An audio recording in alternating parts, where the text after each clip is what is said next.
Hebrom, Igreja Viva. Esther, capítulo 6. Nós vamos ler alguns versículos a partir do versículo 6.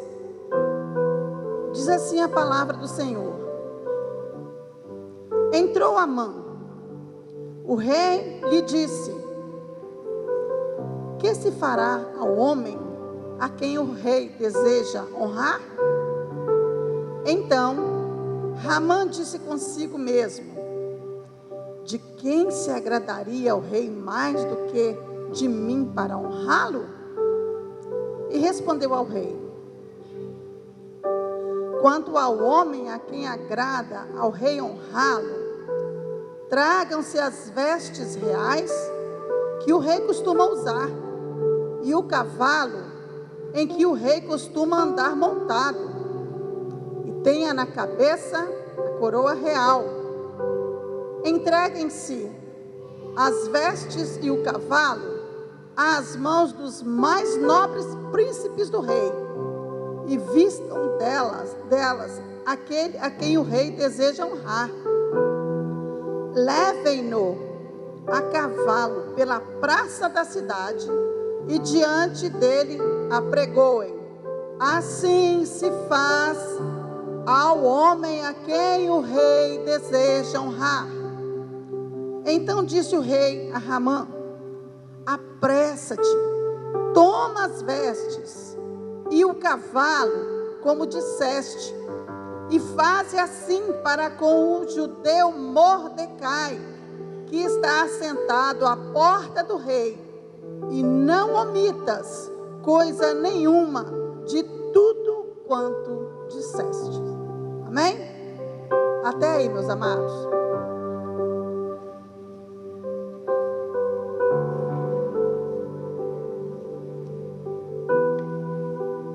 Essa história, essa passagem da Bíblia, essa passagem bíblica, ela é muito linda e muito preciosa, porque aqui conta a história do povo de Israel, quando eles ainda estavam exilados e estavam sob o domínio dos persas.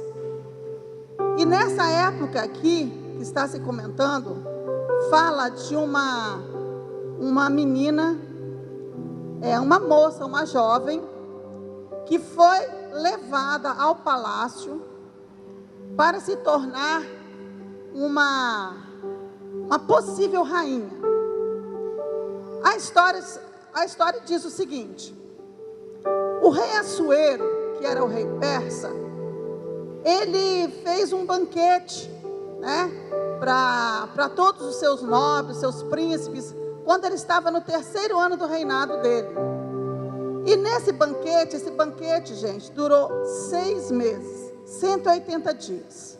E ele ia apresentando as maravilhas dele, o que ele tinha feito no reino, a prosperidade dele, a abundância. E aí ele foi fazendo a festa, e todo o povo também participava. No final dessa festa, o rei já estava assim, bem chapado, tinha tomado muito vinho, estava totalmente embriagado. E o que ele resolveu fazer?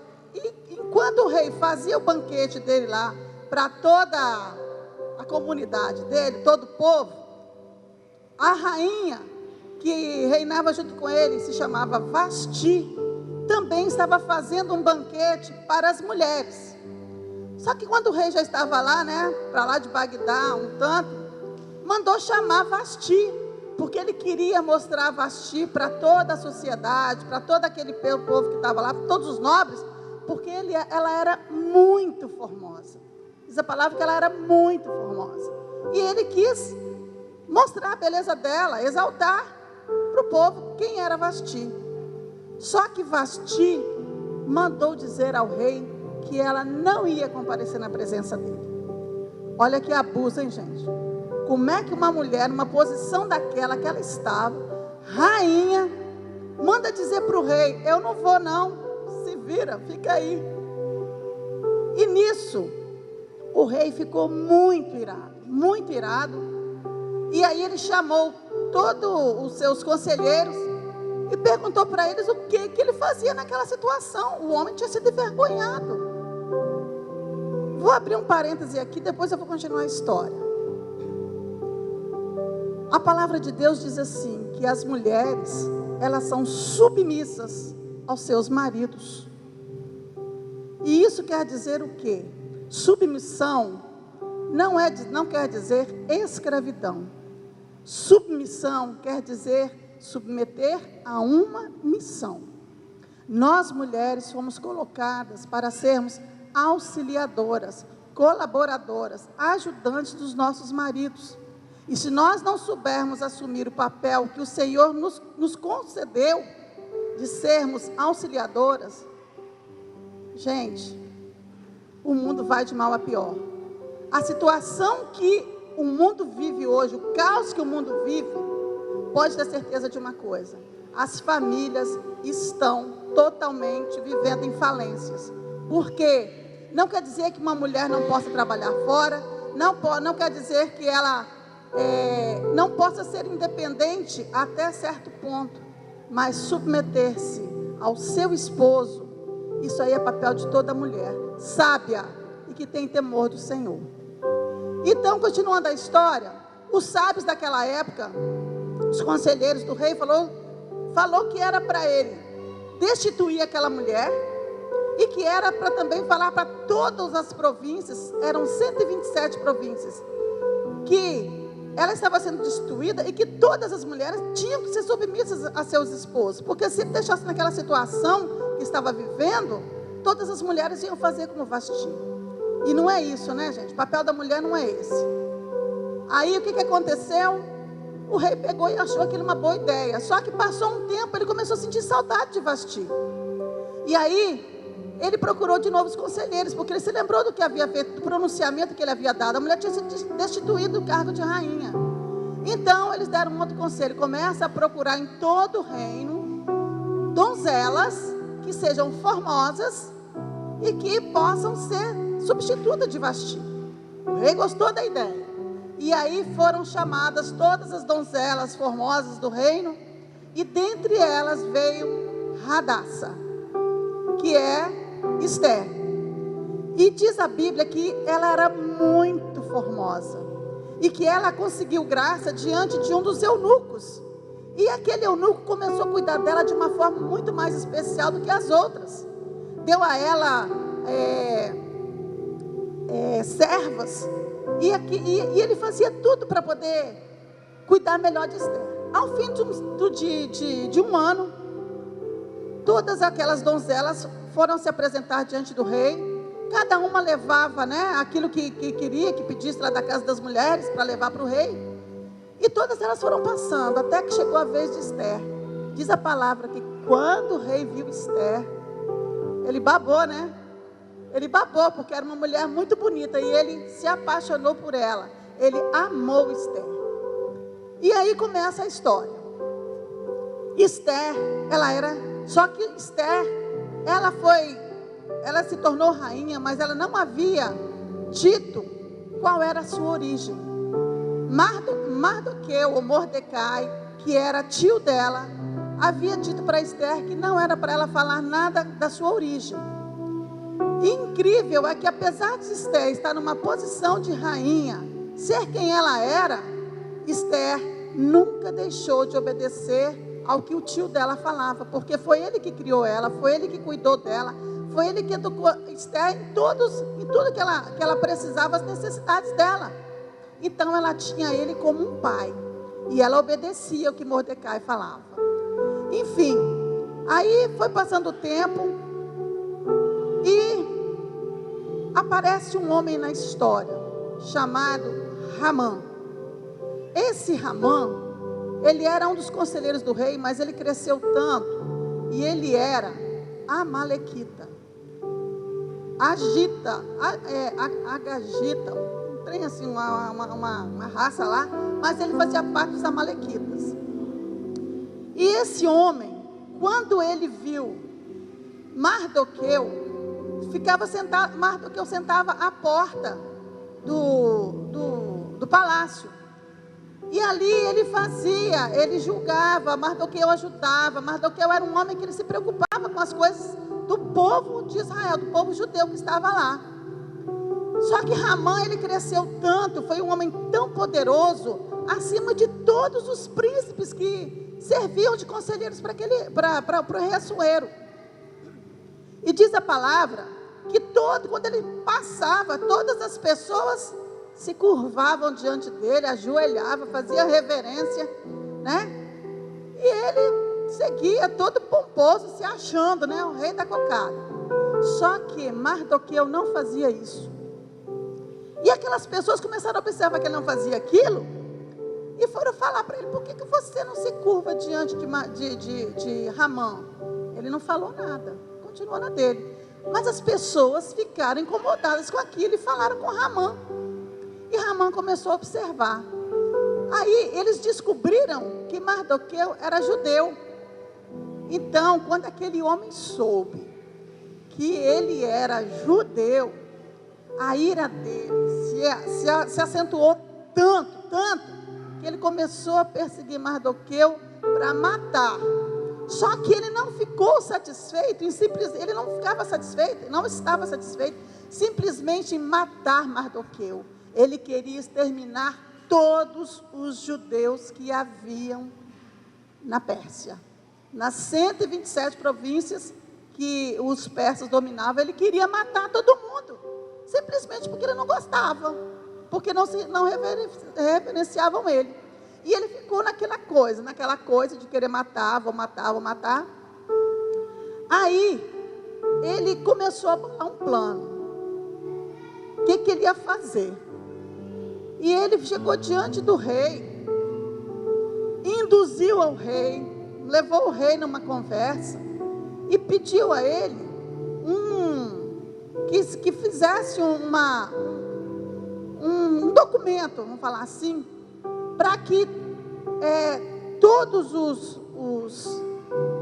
ímpios, todas as pessoas que não fossem judias, tivessem assim uma data específica para matar os judeus, porque ele disse para o rei que aquele povo que habitava ali naquelas províncias, que habitava na província de Suzã e todo o império, eram inimigos do rei, que eles não se dobravam, que eles não obedeciam às ordens do rei, simplesmente porque o rei tinha dito que era para se dobrar diante deles, e eles não se dobravam.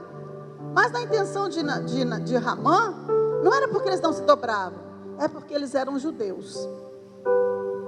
Amados, o inimigo, ele tenta de todas as formas destruir o povo de Deus. Mesmo, sabe, não precisa fazer nada.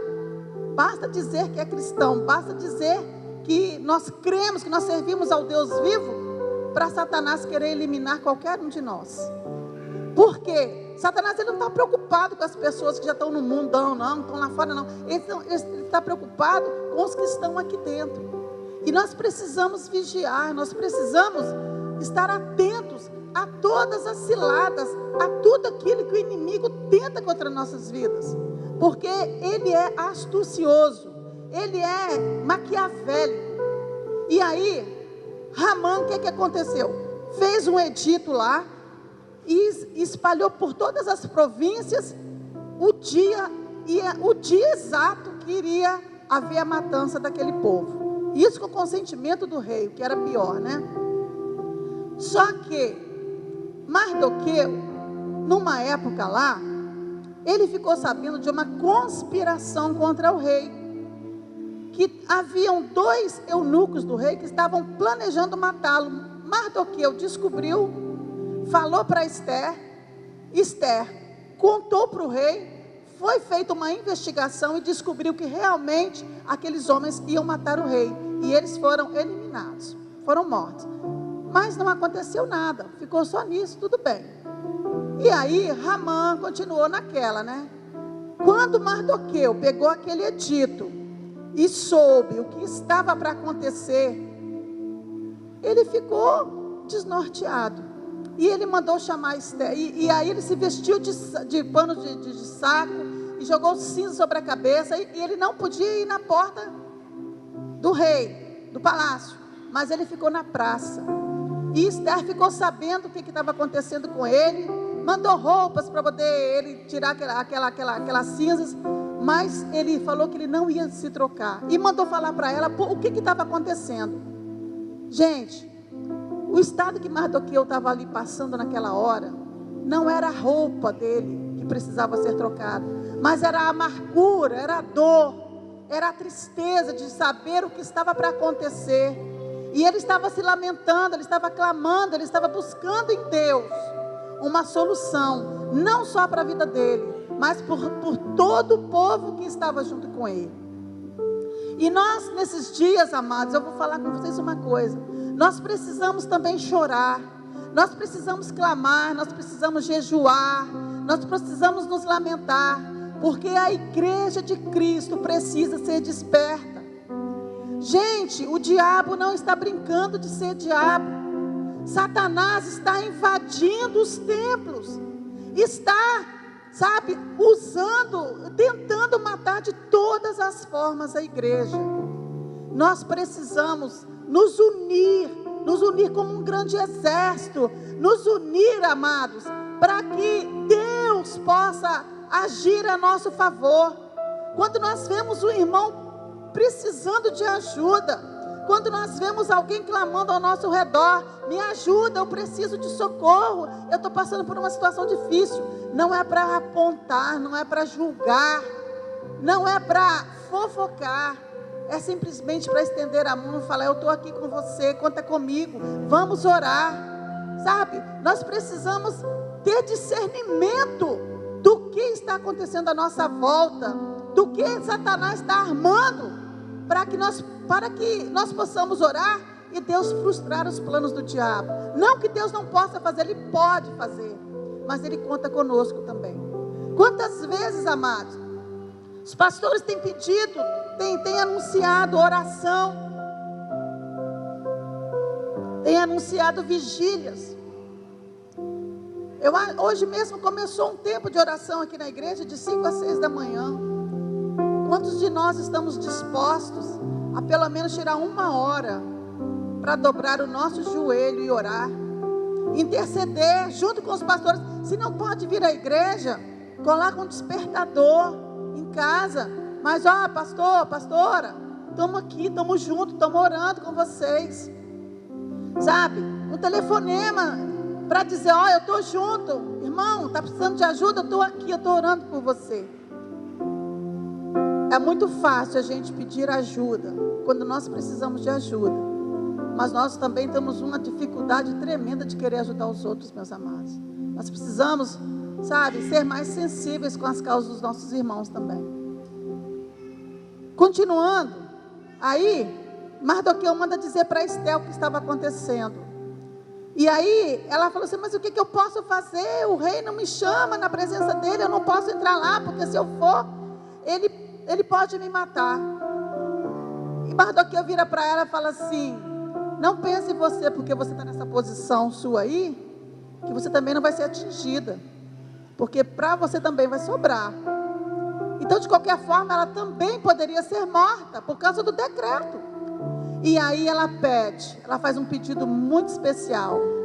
Ela pede para que todos os judeus, todos aqueles que estavam lá em Suzã, jejuassem por 3 dias, não comessem, não bebessem, mas simplesmente jejuassem pela vida dela, porque ela ia entrar na presença do rei. Mesmo que o rei não quisesse vê-la, mesmo assim ela ia tentar fazer alguma coisa, mesmo que ela tivesse que morrer.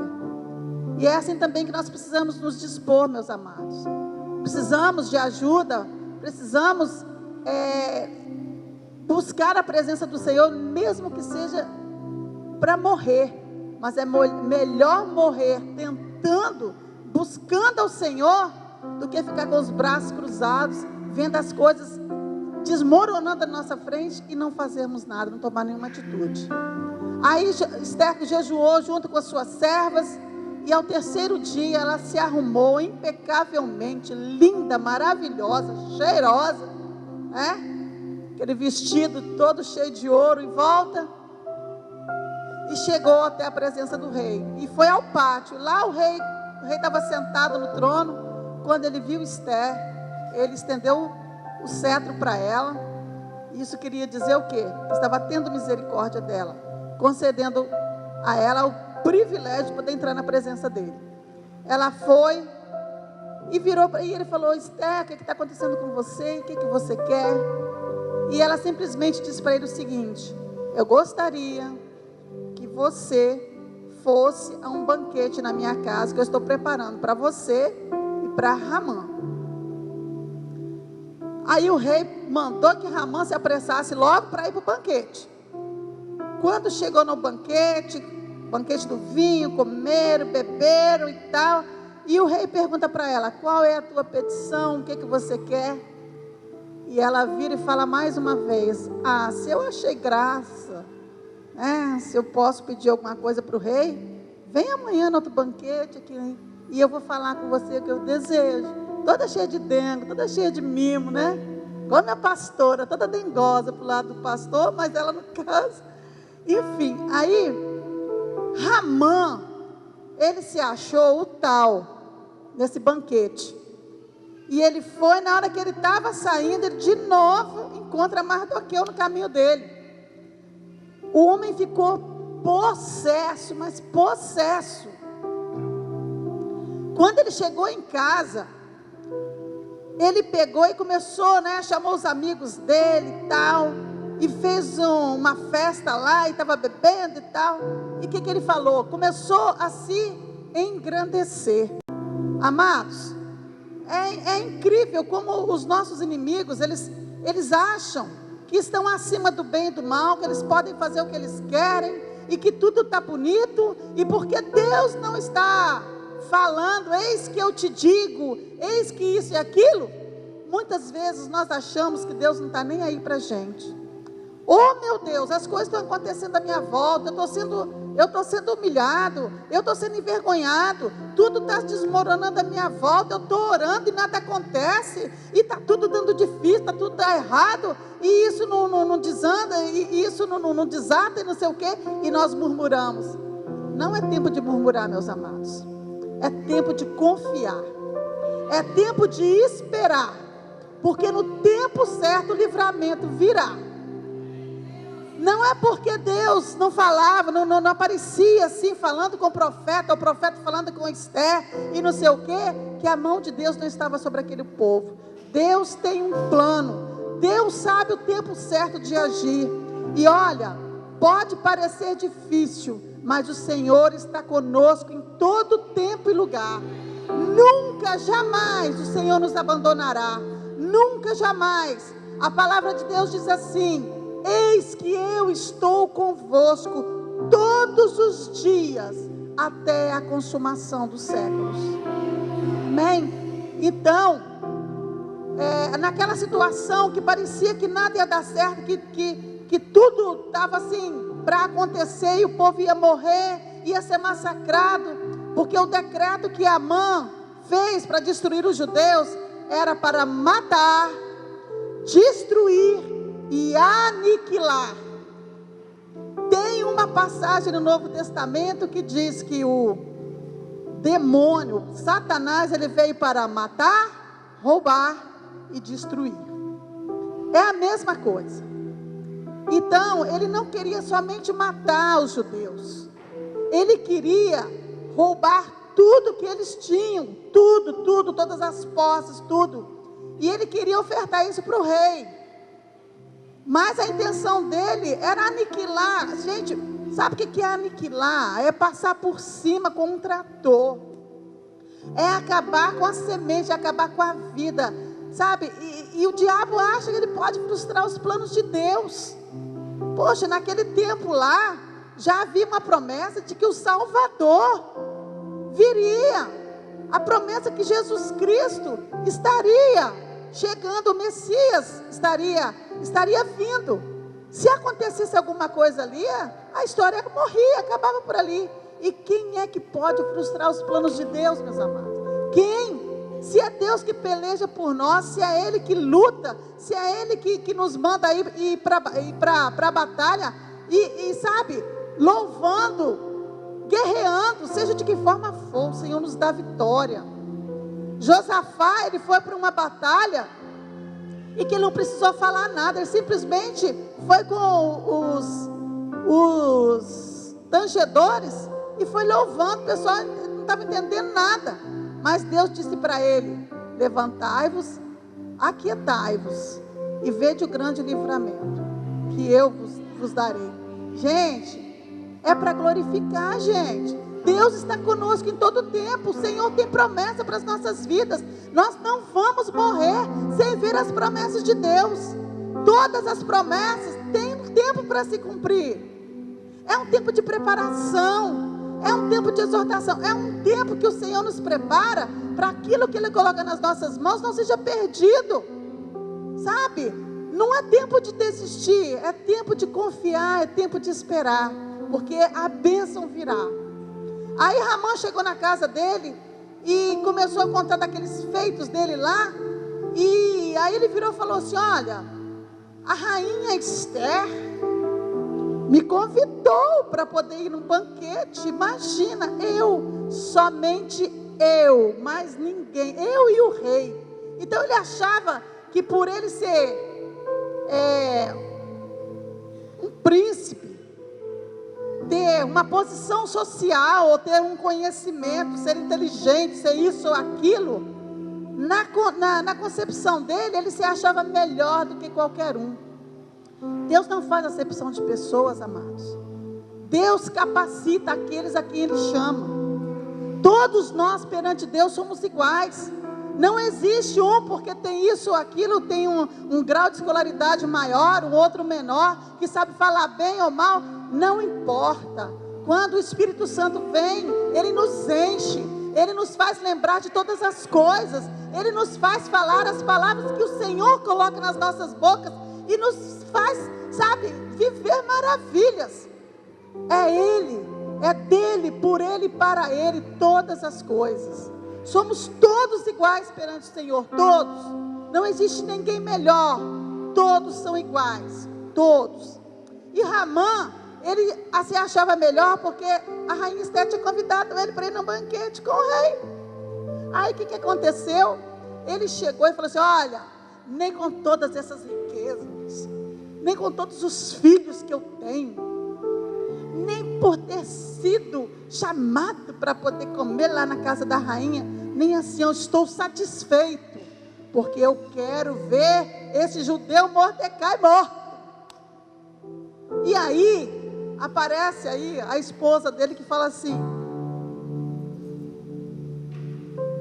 ah, bobão, ele está te enchendo o saco? Então você faz o seguinte: manda fazer uma forca, enforca ele, mata ele, e depois você vai para o banquete todo alegre com o rei. Mas mata esse homem, tira esse tropeço do seu caminho, faz o que você tem que fazer. E todas aquelas pessoas apoiaram, acharam lindo, né? A ideia da mulher do homem. E ele falou: boa ideia, vou mandar enforcar esse cara. Vai lá, fala logo com o rei, fala logo, resolve logo isso. Gente, o homem nem dormiu, mandou fazer uma forca, 50 côvados, eu acho que era equivalente a 15 metros de altura, um negócio assim.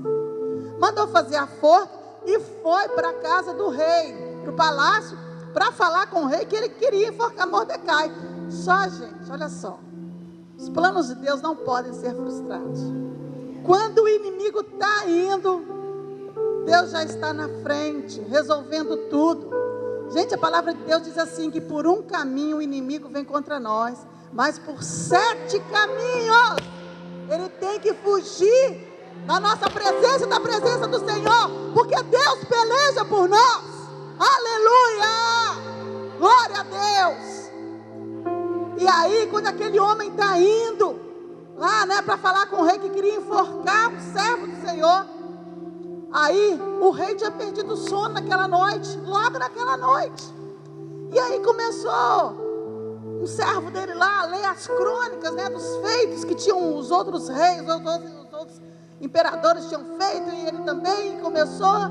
E aí chega justamente naquela passagem em que Mardoqueu tinha avisado para o rei que havia um complô contra ele para matar. E ele pergunta: uai, né? Essa foi boa, mineira, hein? O que foi feito para Mardoqueu, para honrar esse homem? O eunuco vira e fala assim: senhor, não fizeram nada não, Aí o rei ficou assim, nisso ele olha lá para fora. Quem é que está lá no pátio? O capeta já estava lá fora, né? Esperando para poder entrar. Aí o rei: é Ramã. Manda ele entrar. Aí o outro entra todo pomposo, doido para chegar perto do rei para falar. Aí o rei vira e fala para ele essa palavra aqui: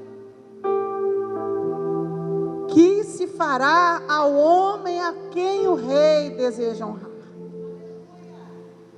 O atirado, o capiroto para frente, o idiota, vamos falar assim, né? Vira e fala assim: mas quem mais o rei quer honrar? Não sei eu. Nossa, quem mais? Não tem ninguém melhor do que eu. O orgulho em pessoa, a soberba em pessoa, o capeta em pessoa estava ali naquela hora. Aí se achando bonzão, vira e fala aí: rei, faz vestir as vestes reais, faz subir no cavalo, manda os príncipes aqui, para andar com ele falando, assim faz o rei ao homem a quem o rei deseja honrar, achando que era ele. Aí o rei virou e falou assim: boa ideia, então você vai fazer isso com Mardoqueu. Gente, na hora que falou Mardoqueu, eu acho que o homem mudou até de cor. Eu acho que ele deve, sabe, ele ficou verde, amarelo, azul, eu não sei que cor que o diabo ficou, mas ele tremeu. E aí, quando ele foi honrar aquele homem que ele queria matar, ele teve que fazer aquilo tudo, pegar as vestes, colocar a coroa, né? E assim também Deus nos honra, amados.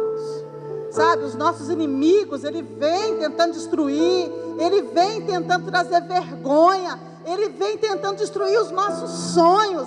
Mas quando Deus fala: ei, chega, é hora de vencer, eu estou na frente, não tem ninguém, não tem nada, não tem inferno que possa parar o agir de Deus. Aleluia. Aí aquele homem, depois que ele fez aquilo com Mardoqueu, que ele começou a entender o que estava acontecendo, ele saiu humilhado, ele colocou uma capa na cabeça e foi para casa. Quando ele chegou em casa, os próprios amigos dele disseram: cara, se você já teve que fazer isso, seu plano já foi por água abaixo. Quer dizer, o inferno todo se levantou, né? Mas foi tudo destruído. Daí, meus amados, a Esther chama, vai ele para o banquete de novo. Chega lá, a Esther vira e fala com o rei, faz o banquete. Quando eles terminam de comer aquilo lá, a Esther vira e fala com eles, o rei pergunta: o que você quer, Esther? Que te faça até metade do meu reino, o que você quer? Ela vira e fala assim: eu quero a minha vida e a vida do meu povo. Aí, o que aconteceu? Quem é que está querendo tirar a sua vida? Não sei o quê. E ela vira e fala: esse capeta aí, esse inimigo aí, esse aí, esse Ramã aí. Gente, o homem deve ter ficado amarelo. Uai, mas que negócio é esse? Como que eu vou tirar sua vida, rainha? Mas não sei o que e tal. O rei ficou numa situação que ele até saiu de perto, de tanta raiva que ele ficou. E aí, o doido lá, o capeta ficou doido. Aí ele viu o que já estava acontecendo. Eu não sei, na minha conjectura, eu acho o seguinte: a rainha, lá, os persas, eles faziam as suas refeições deitados em divã. Eu acho que na hora que ele foi clamar a Esther, para poder pedir a ela, para interceder pelo rei. Eu acho que ele tropeçou. Quando ele tropeçou, ele caiu em cima de Esther. Nisso que ele caiu em cima de Esther, o rei estava chegando. Mas você, além de tudo, está querendo atentar contra a minha rainha, nas minhas forças, na minha cara. Pega esse homem, mata esse homem. Levou o cara, matou. E aí a Esther virou e falou assim: olha, mas ele já fez o decreto, meu povo vai morrer. E o rei dá um novo decreto e fala: ó, manda o povo matar, lutar, acabar com os inimigos. E ó, vamos resolver a situação. No dia que estava marcado, que era o dia, acho que 13 do mês de, vamos dizer como se fosse dezembro, era do 10º mês, acho que mês de Nisan, não sei, um negócio assim. Enfim, gente, foi uma luta ferrenha, mas os judeus prevaleceram. Os inimigos vieram, mas eles venceram. E além deles vencerem, eles despojaram todos aqueles inimigos que estavam tentando matar o povo. Gente, é assim que Deus faz. Deus peleja por nós, Deus nos dá força, Deus nos dá vigor, sabe? Os nossos inimigos, eles têm que ficar embaixo dos nossos pés. É o Senhor que peleja por nós. Nós não temos que ficar amedrontados diante da situação que nós estamos passando, não. Nós temos que levar os nossos olhos para os céus e clamar e chamar a presença do Senhor, invocar o nosso Deus, porque Ele está perto, Ele quer transformar, Ele quer nos ajudar. Então não fiquem desanimados, não fiquem, sabe, se sentindo assim, coitados e nem entristecidos. Toda luta, toda prova, ela tem um tempo para passar e para terminar também. E olha, Deus peleja por nós. Eu gostaria de ler aqui para encerrar, lá em Romanos,